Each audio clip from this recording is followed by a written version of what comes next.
Hola, hola, bienvenidos y bienvenidas a este episodio de las charlas Revisión de Mundo. Hoy tengo la alegría de conversar con Maitena Moreno, que se une desde Argentina, me parece que Buenos Aires. Y bueno, la vida nos presentó en un evento hace ya un par de años, si no estoy mal, relacionado con innovación social y bienestar, que se llama el Wellbeing Project y el Wellbeing Summit. Entonces, pues desde ahí ya compartíamos muchísimo en común, que es como esa intersección entre el cambio social, el impacto social y el bienestar. Entonces, eso ya de por sí nos unió, pero nos dimos cuenta que había otro elemento muy importante, que era la poesía.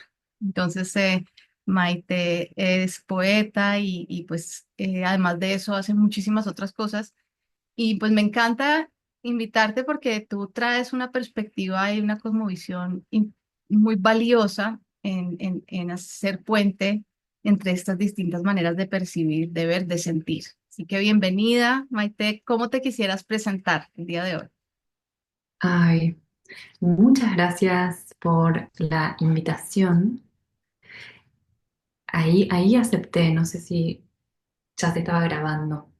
Bueno, espero que sí. Muchas gracias, Ana, por la invitación. Para mí es un placer. Y la pregunta de presentarme siempre es desafiante, porque mi mirada tiene que ver con vernos a nosotras mismas como procesos evolutivos, ¿no? Entonces, siempre me trae la pregunta de, bueno, ¿quién estoy siendo hoy, en este momento, y cómo me gustaría ponerle palabras para captar la esencia de quién estoy siendo, ¿no? Me gusta mucho definirme en los términos que vos me definiste, porque acabo de presentar un libro de poesía, así que eh, me gusta mucho y soy mentora de personas que están en transición hacia un nuevo rumbo profesional y me inspira la naturaleza y sus principios para habitar esos procesos de transición de manera más orgánica y amable para con ellas mismas y para con otras personas y seres y el planeta. Y ahí está el bienestar del que hablabas. En relación a la visión mitopoética o a la poesía, más allá del acto de leer poesía y de escribir poesía, que me encanta, y de facilitar talleres para mujeres que atraviesan violencias, que me encanta, más me gusta la mirada poética. La mirada poética que se parece a lo que entiendo que es esta cosmovisión mitopoética, que es anterior al hecho de proyectar algo en un papel, ¿no? Y, y me parece que es muy relevante en estos tiempos por muchos motivos. Primero, porque la poesía no es útil y necesitamos salir de la narrativa del utilitarismo, es decir, asignarle valor a las actividades, a las cosas solo por su utilidad. Como dice el filósofo indígena Ailton Krenak, la vida no es útil y si la vida no es útil, la poesía tampoco. Entonces, me parece que eso aporta valor, nos saca de lo literal para llevarnos a capas más y más y más profundas. Nos conecta con lo real de lo que está sucediendo, ¿no? Y también con el espíritu, con lo espiritual. Entonces ahí se toca en esta visión, como visión mitopoética con la cuántica, ¿no? Y esto yo lo vi en India. En India, cuando fui, hay personas muy pobres desde el punto de vista material, pero muy ricas desde el punto de vista espiritual, ¿no? Que tienen esta mirada entrenada. La poesía tiende, tiene un efecto, no podría decir una utilidad, pero sí un efecto que para mí es muy relevante en estos tiempos, que es el de desautomatizarnos. quien tiene una mirada poética es, está desanestesiado, o sea que siente, se deja atravesar por la realidad más allá de sí mismo. Y eso, poder sentir, hace que podamos estar atentos a la maravilla de este mundo, lo fascinante que es este planeta con todos los seres, incluso nosotros mismos, pero no solo nosotros mismos, y también con el dolor del otro, con el dolor de esa especie que está desapareciendo, con el dolor de esa persona que la está pasando mal en sus múltiples versiones. Y si yo puedo sentir y eso me atraviesa porque me acerqué, porque conozco esa realidad, entonces probablemente se active en mí la compasión, ese deseo de aliviarlo, de hacer algo en el mundo concretamente para que esa situación cambie, mejore. Otra, otras de sus virtudes de esta mirada tiene que ver con dejarnos pensando, además de dejarnos sintiendo, la poesía nos deja pensando y esto quiere decir que nos deja con preguntas y necesitamos desesperadamente vivir las preguntas, habitar las preguntas, quedarnos sin saltar a la respuesta rápidamente. Y esa es la tragedia de la inteligencia artificial, que sí, como todo tiene su lado luminoso, por supuesto, pero uno de los peligros es que nos da una respuesta cerrada siempre, ¿no? Nos da respuestas y nos entrena en pedirle respuestas.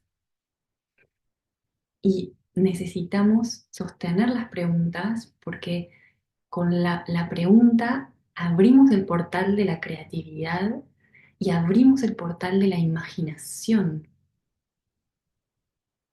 Y, y hay algo que a mí me sorprende mucho, estudio todo el mundo del trabajo y el mundo, leo informes sobre las habilidades del futuro y en cada uno de los informes lo que encuentro es o están planteados y la gente los lee para saber, bueno, qué se va a necesitar en el mundo que viene, ¿no? ¿Qué necesito, qué necesito aprender para no quedarme afuera del mundo, para no ser excluido? Y es la posibilidad de imaginar nos trae la pregunta de no solamente cómo va a ser el mundo, sino cómo queremos que sea, cómo imaginamos un futuro deseable, que nos den ganas de vivir y no correr a adaptarnos a un mundo que está ya roto por muchos lados. Entonces, salir de la pregunta de cómo va a ser y adivinar cómo va a ser, a cómo queremos que sea, nos posiciona en otro lugar, nos invita a preguntarnos, bueno, ¿qué conversaciones tengo que tener para co-construir este mundo que, que queremos, ¿no? Así que yo creo que la mirada mitopoética trae varios regalos. Primero, esta sensibilidad, esto de estar porosos a todas las voces, no solamente a la nuestra, ¿no? Y acá tenemos un montón de evidencia que los seres humanos hablamos mucho y eso puede ser un signo de antropocentrismo también, ¿no? De creer que como seres humanos somos la única voz autorizada, tenemos el conocimiento y eso, hablar, llenar de palabras el mundo, y esto parece contraintuitivo que lo diga yo que escribo palabras, pero eh, llenar verborrágicamente de palabras y de ideas y de conocimiento hace que nos quitemos a nosotros mismos la oportunidad de escuchar otras voces que no son la mía, quizás de la sociedad marginales, y otras voces de otros seres. Cuando yo estoy sensible, me habla todo.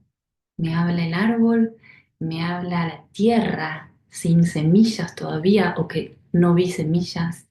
Me habla el jilguero, me habla la roca, me habla. Entonces tengo la percepción abierta, amplia y al mismo tiempo profunda. Puedo ir a la esencia, a lo hondo. Entonces tiene que ver con la sensibilidad, con la profundidad, con la percepción ampliada, con los múltiples sentidos y significados, con la imaginación, la mirada poética desde mi punto de vista, ¿no? Ay, sí, qué belleza. Muchas gracias por tener esa voz de reivindicación de la poesía, la mirada poética más que la poesía, y de ayudarnos a ver su importancia, especialmente ahora, ¿no? Gracias también por ese ejemplo de la inteligencia artificial, que es esa adicción que ya teníamos de la respuesta ya, quiero la respuesta ya. Y no necesariamente incubar la pregunta, incubarla en la incertidumbre, en ese suelo fértil del no saber, ¿sí? Para permitir que algo, como dices tú, más profundo, más perceptivo, más ampliado, llegue. Uf, sí, qué importante. Gracias, gracias. Y bueno, acá este es una abrebocas gigante, gigante el que nos has dado. Me gustaría ahora ir hacia ti unos instantes sobre tu proceso, de cómo te abriste a la mirada poética, ¿sí? Porque es un regalo que hayas tenido, que hayas podido abrirte a esto, ¿no? Todo el mundo lo tiene, ¿sí? ¿Qué fue lo que permitió que te abrieras a esto? Y incluso si quieres hablar de qué te abrió a la sensibilidad también ante el mundo y estar también tan en una actitud de al servicio y atenta a las necesidades del mundo, que es también otra parte importante que no siempre corresponde con la mirada poética. O sea, creo que tú tienes esas dos cosas y es muy interesante. Entonces, sí, entremos en tu proceso, en tu camino, cómo fuiste abriendo esta cosmovisión que tienes hoy día. Mm, gracias por la pregunta. Me llevas a pensar a mi infancia. Yo fui a un colegio católico y aunque hoy no lo soy, recuerdo que en uno de los recreos, teníamos dos recreos, eh, en uno de los recreos jugaba con mis amigas, socializaba, y en otros iba a la capilla. Y en parte iba a la capilla porque no iba nadie, porque estaba sola y estaba en silencio en ese lugar donde eh, se hacían rituales, pasaban cosas en otros momentos, no en ese en el que yo iba, pero yo sentía una conexión profunda, espiritual y misteriosa, en algún punto inexplicable, ¿no? Entonces, esos momentos de silencio para mí, que si me preguntabas por qué vas a la capilla, yo no te podía responder en esa época y hoy tampoco te puedo responder, pero sí puedo intuir que tenía que ver con el silencio y con la conexión espiritual. Entonces, aunque no soy religiosa, vengo cultivando la espiritualidad desde muy chica. Y eso me hizo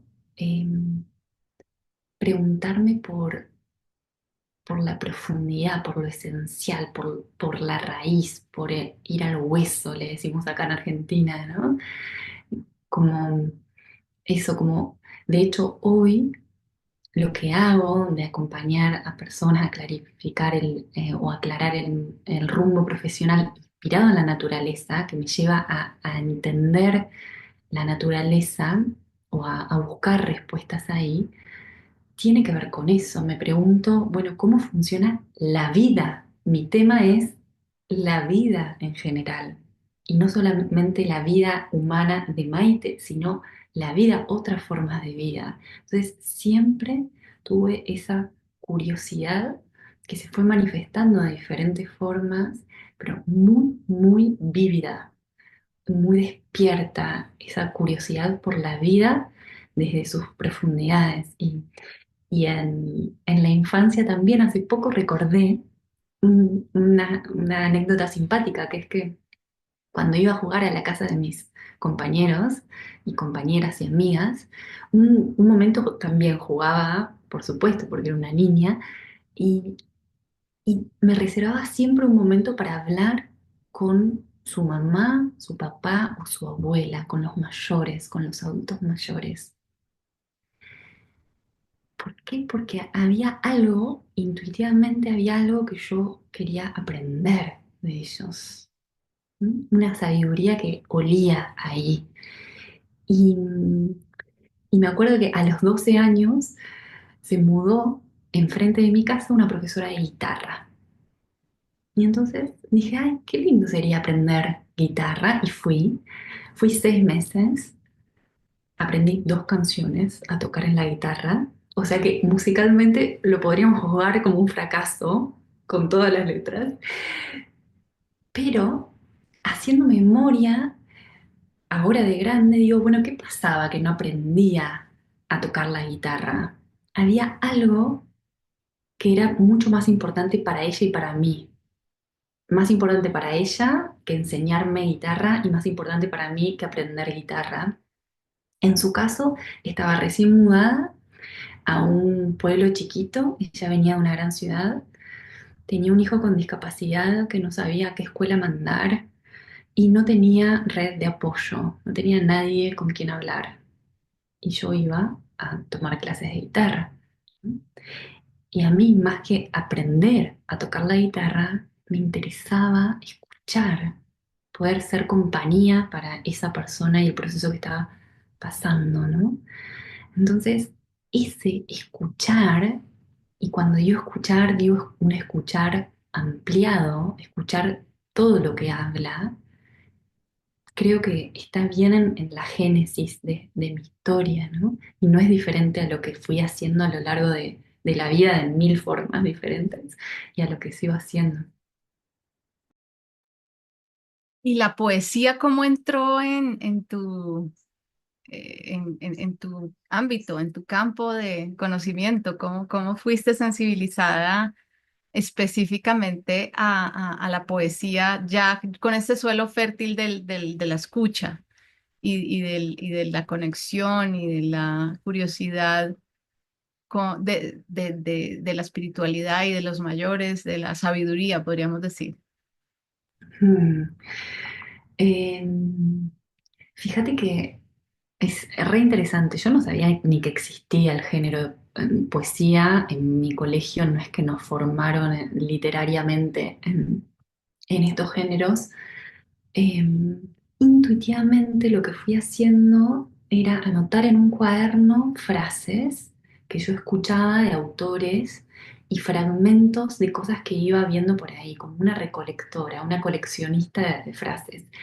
Y en un momento me di cuenta que algunas de ellas eran poesías y que yo quería tenerlas como si fuera mi tesoro, ¿no? Como si fuera algo que yo misma me estaba preparando para releer en un futuro, para no olvidarme de eso, de esa sabiduría.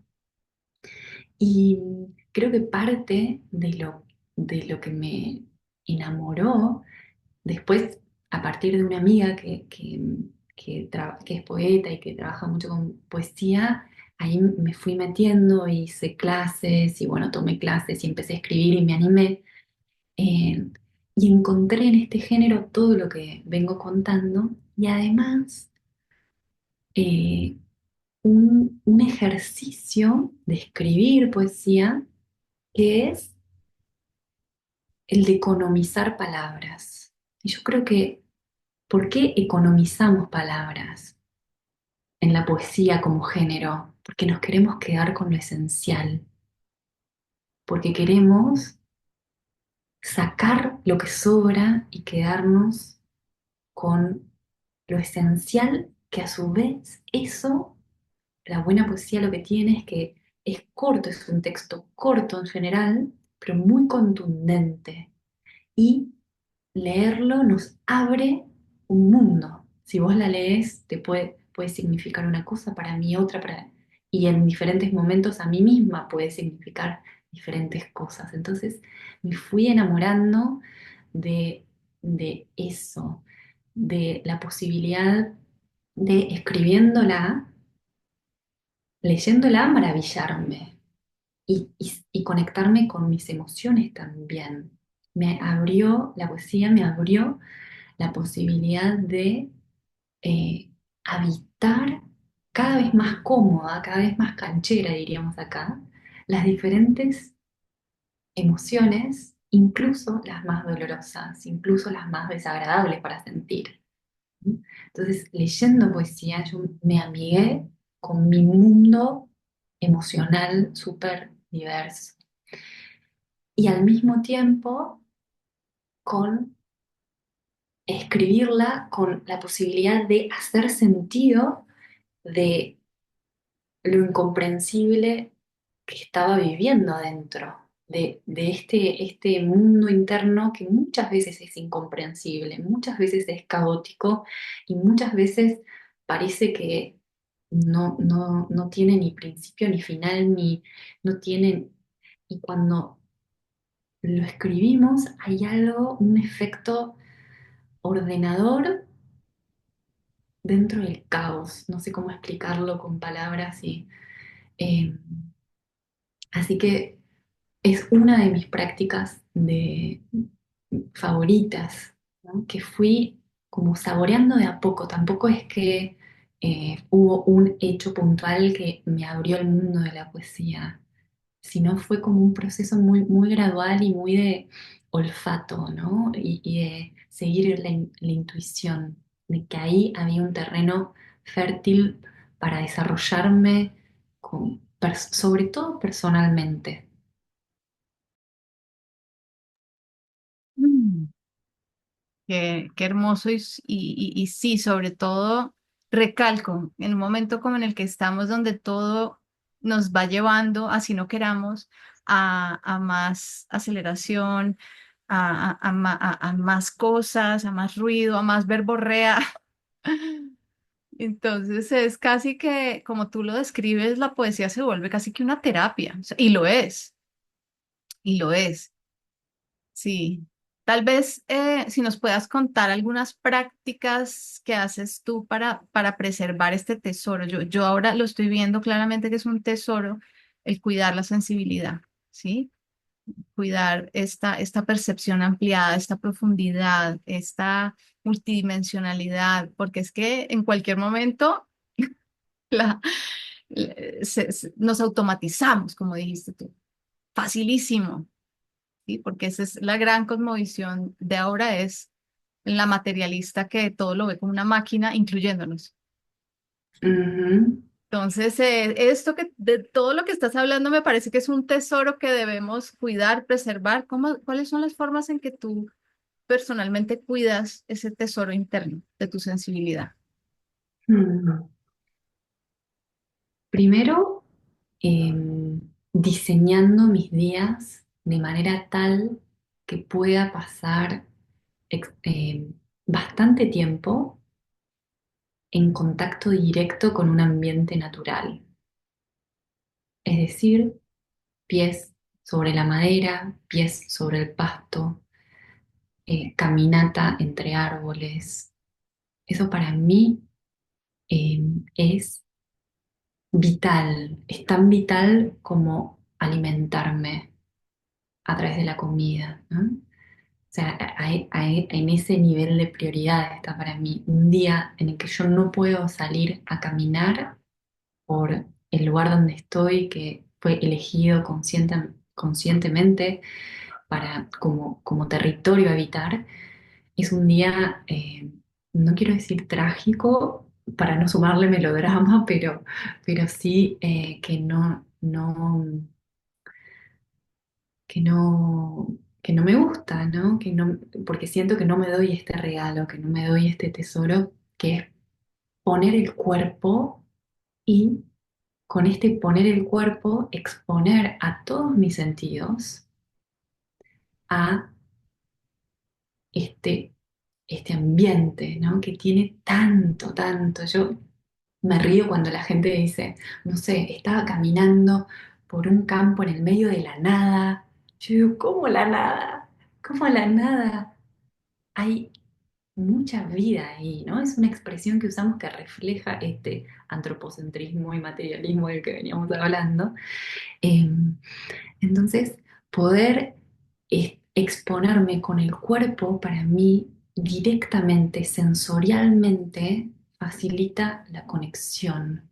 Yo creo que esa es la palabra más preciada para mí hoy, ¿no? Voy cambiando porque las amo, entonces, pero hoy creo que la conexión em, es por lo menos mi objetivo de vida, ¿no? Estar conectada con lo más esencial, ¿no? Estar conectada con mi cuerpo, estar conectada con el territorio que habito, estar conectada con las personas que, con los otros seres, con el silencio, bueno, muchas, muchas, pero diría que esas son prácticas que a mí me hacen mucho sentido hoy. Mm, Gracias, gracias por ese compromiso que tienes con traer a tu vida diariamente esa conexión con tu territorio.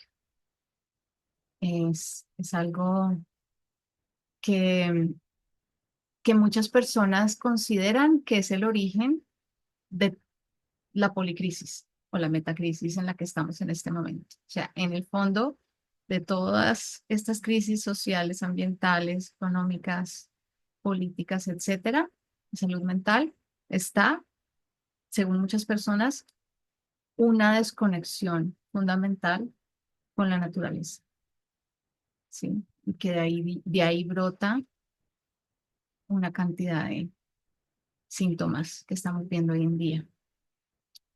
Entonces, en tu práctica veo una respuesta macro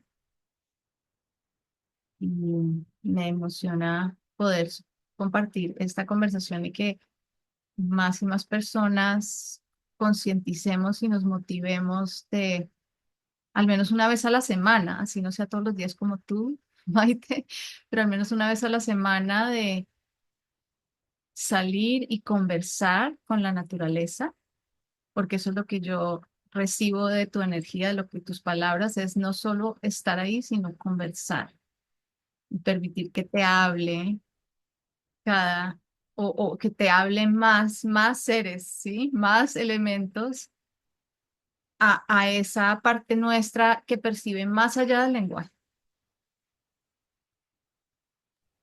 Mm, mm. Qué precioso lo que traes y me recordaste a lo que dijo alguien que me enseñó mucho en un programa que hice sobre habitar nuestra tierra. Él dijo, se llama Martín Clark, y él dijo, nativo, no se es nativo por origen, sino por el vínculo que tenemos con el lugar. No se es nativo por el origen, sino por el vínculo que tenemos con el lugar, ¿no? Con el territorio, que es mucho más que el lugar solamente. Entonces, parece que necesitamos revincularnos con, no solamente con el territorio barrio, quizás a partir de el lugar donde estamos, porque es lo más cercano, pero necesitamos ser nativos de la tierra. Yo coincido plenamente con lo que vos decís del origen de la metacrisis. Pues lo siento que hubo una pequeña interrupción, el internet se cayó, pero agradezco de alguna manera esta pausa porque me puso a pensar en todo lo que estábamos hablando y luego te hago otra pregunta relacionada, pero quiero que termines la idea. Estabas hablando de Martin Clark, de revincularnos no solo con el barrio, sino ser nativos de la tierra. Mm, exacto. Te decía que en mi propio camino de desarrollo interno y en el de las personas que acompaño, siempre se trata de lo mismo, que es poder crecer en vínculo, en el vínculo con, ¿m? Poder madurar el vínculo con nuestro trabajo, con la forma de relacionarnos con nuestro trabajo que tenemos, o cambiar el vínculo con nuestra identidad profesional, con quienes somos y quienes queremos ser en lo profesional. Cambiar el vínculo con, siempre se trata de cambiar el vínculo con, es decir, de elegir y volver a elegir de dónde somos nativos en cada momento, bajo este gran marco que es reconectarnos con ser nativos de la tierra, ¿no? Ujú. Bellísimo. Sí, y ese es otro elemento de cosmovisión supremamente profundo, es ese que nombras porque hemos sido entrenados a vernos separados y a mirar las partes y no la relación entre las partes. Y ahí tú estás como poniendo la mirada en esa identidad de ser relacional que somos. Somos seres relacionales y eso nos ayuda a madurar, como dices tú. Nos ayuda a madurar en todas nuestras dimensiones porque cada dimensión es un tipo de vínculo. Me parece hermoso. Lo que me surgió en esta pausa obligada fue, pues yo en este momento, como sabes, estoy escribiendo el libro de revisión de mundo y está basado en las 18 cartas del tarot revisión que hablan de eh, contextos y roles muy importantes en el camino de, de liderazgo en estos tiempos. Y justo esta semana estoy trabajando la mentora y el llamado, o el canto del pájaro, que es como la mirada más arquetípica o simbólica. El canto del pájaro simboliza ese momento en que escuchamos un mensaje del alma, ¿sí? De un llamado. Y me parece encantador que estamos hablando en este momento del estar en conversación con, con la naturaleza, con la vida de esta manera poética. Y ahora me doy cuenta que la poesía es un entrenamiento para escuchar el llamado del alma. Hermoso. Ujú. Qué bello. No lo había pensado así. Hay una autora que a mí me gusta mucho que se llama Eve Ensler, que Ujú. dice que la poesía es una forma de preservar el alma, de custodiar, de cuidar, de, de alguna forma, sí, atesorar lo precioso y lo preciado que puede ser el alma. Y creo que tiene mucho sentido para mí esto que traes, que la definición más linda de alma que yo conozco tiene que ver con una participación particular que tenemos las personas en el todo. Llamémosle cada uno como quiera, pero en algo que nos trasciende. Entonces, y es la gran pregunta de mi vida hasta este momento, que es, ¿cómo puedo yo desde mi autenticidad más profunda, más honda, y desde el proceso de evolución de mi potencial, poner eso que soy con mis talentos, con mis dones, con las habilidades que adquirí en el camino, al servicio todos los días como un trabajo de mí misma, o sea, de mi bienestar, pero al mismo tiempo del bienestar comunitario, colectivo y planetario, por supuesto. Entonces, el alma, hay un autor que dice que es nuestras piezas en el gran rompecabezas. Y me parece una imagen muy bella. Me las imagino las piezas en movimiento, encajando y desencajando, ¿no? Porque no me imagino nada estático, sino en movimiento. Pero creo que es una imagen que puede estar interesante. ¿Cuál es qué características podría tener hoy para mí esta pieza que aporto al gran rompecabezas? ¿Desde qué lugar? ¿Con qué recursos puedo aportar? ¿Con qué cosas que a mí me hacen sentido, que me hacen bien? Puedo además alegremente aportar al todo, ¿no? Y digo alegremente y lo subrayo con mi voz, porque creo que ahí hay alegría. Cuando lo hacemos, hay algo que se armoniza, es como si se alineara. Me sale la palabra adecuado, como si se sintiera adecuado estar haciendo lo que hacemos y estar siendo quienes somos. Ujú.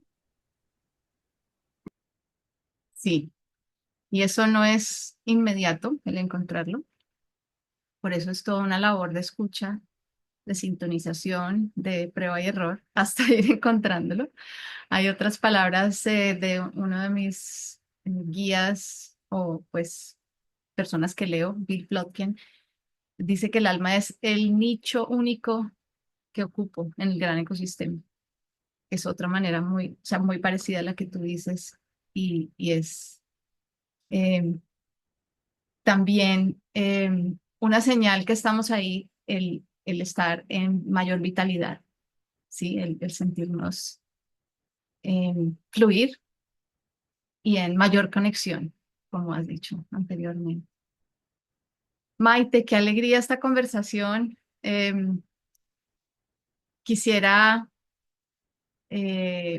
que cerráramos de alguna manera. No sé si tienes de pronto un fragmento de poema que nos puedas compartir o alguna frase tuya de ese camino poético.